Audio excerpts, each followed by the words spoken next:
sa Diyos. At ang magtatanong po dito, kapatid na Hailey, kapatid na Daniel, ay si kapatid na Ronald Hidalgo, 47 years old, at isa po siyang Katoliko. Sige po, kapatid.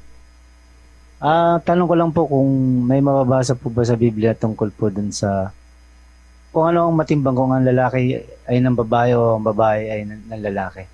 Saka follow-up question ko po doon sa kasama ko rin Katoliko. Bakit po daw siya maniniwala sa Biblia kung gawa lang po daw ng tao? Salamat po. Yang hawak mong mic, kapatid na Ronald, gawa ng tao yan eh. Hindi ka ba naniniwala dyan? Naniniwala po. O, kaya mga ginagamit, kaya nga kita naririnig dahil dyan sa gawa ng tao na yan eh. Oh. Itong internet, gawa ng tao ito. Hindi naman ito gawa ng unggoy, hindi naman gawa ng bibe, ng pato, ng manok. Naniniwala tayo, di ba? Ngayon, ang Biblia, ba't tayo naniniwala ay gawa ng tao? Hindi gawa ng tao ang Biblia, gawa ng Diyos yan.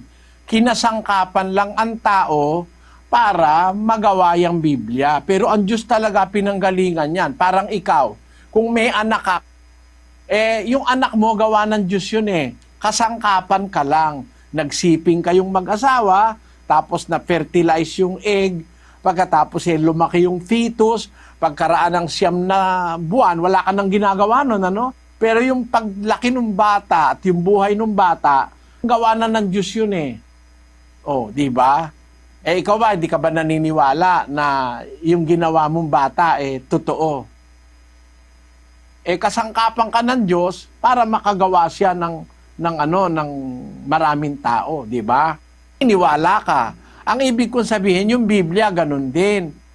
Kinasangkapan ng Diyos yung mga propeta, mga apostol, para magsulat ng Biblia. Nung maisulat na, ipinasulat ng Diyos, galing sa Kanya yung impormasyon, galing sa Kanya yung kaalaman, nasulat na. Sino ang gumawa? Basahin natin ang 3:4 ng Hebreo. Sapagkat ang bawat bahay ay may nagtayo, datapwat ang nagtayo ng lahat ng mga bagay ay ang Diyos. Totoo ba yan o hindi?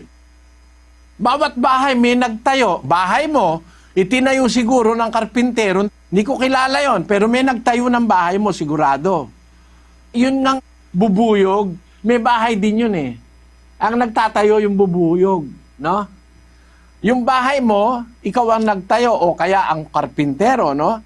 Pero ang sabi ng Biblia, yung totoo lang na katotohanan, pero ang nagtayo ng lahat ng bagay ay ang Diyos. Bakit? Tingnan mo ha, yung ginamit mong simento, kanino yon? Sa Diyos. Yung ginamit mong bakal sa pagtatayo ng bahay mo, kanino yon? Sa Diyos. Ikaw na nagtayo ng bahay, kanino ka? Sino nagbigay sa iyo ng lakas? Ang Diyos. Nung matapos na yung bahay, sino nagtayo? Ikaw. Pero ang totoo, galing sa Diyos yon. Sabi ni Pablo, ang bawat bahay may nagtayo, ngunit ang nagtayo ng lahat ng bagay ay ang Diyos. Kaya, ang lahat ng bagay nagawa sa pamagitan ng Diyos. Yan telebisyon, may umimbento niyan eh. Sino gumawa niyan? Yung taong umimbento. Pero kung tutignan mo sa malalim na pag-iisip, ang Diyos din ang gumawa niyan eh. Bakit? Yung salamin, yung bakal na ginamit sa telebisyon, yung utak mo na nakaimbento ng telebisyon, sa Diyos galing yun eh. Kaya ang kredito sa Diyos. Ganon din ang Biblia, kapatid.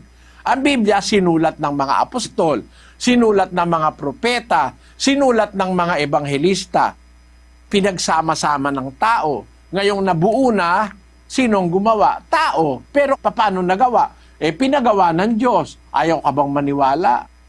Yun nga hindi ipinagawa ng Diyos, pinaniniwalaan mo eh.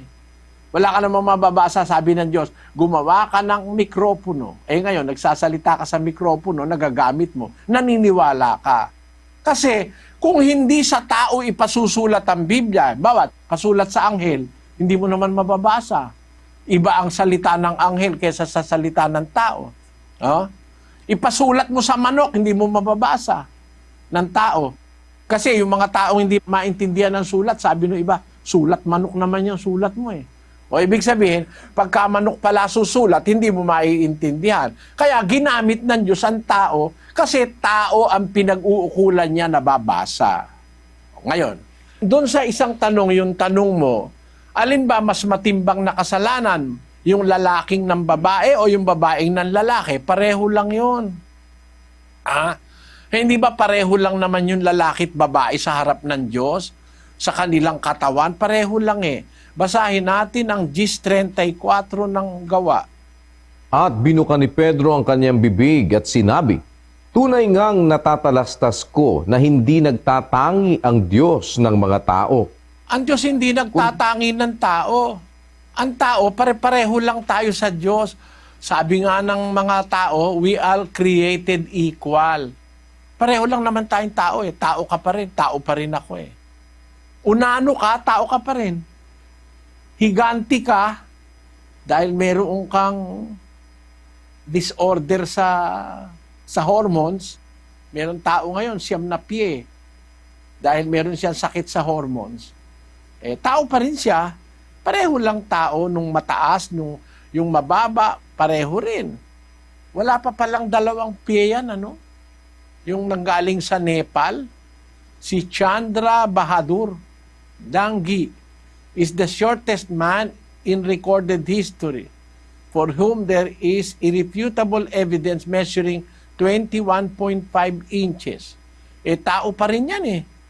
Basta tao, tao yan. Mataas, malaki, maliit, mataba, payat, nag-aral, hindi, tao rin. Hindi nagtatangi ang Diyos ng tao.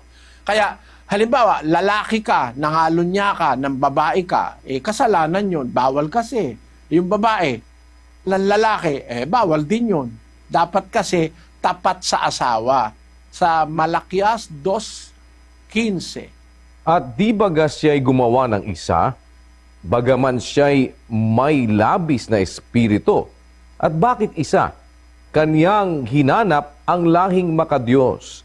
Kaya't ingatan ninyo ang inyong kalooban at huwag nang manglilo laban sa asawa ng kanyang kabataan. Parehong sinasabihan, no?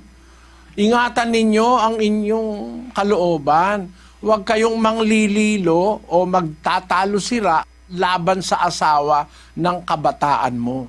Yung talagang asawa mo na siyang pinakasalan mo, huwag kang manglililo ron. Pag nanlilo ka, kasalanan yun. Pag nagtaksil ka, basahin natin ang Hebreo 13:4. Maging marangal nawa sa lahat ang pag-aasawa at huwag nawang magkadungis ang higaan, sapagkat ang mga mapakiapid at ang mga mapangalunya ay pawang hahatulan ng Diyos. Yung mapakiapid, yung mapangalon niya, pawang hahatulan ng Diyos. Babae, nakikiapid, lalaki, pareho lang yun eh. Sana naunawaan mo, kapatid na Ronald, ano? Salamat po, Brother Eli.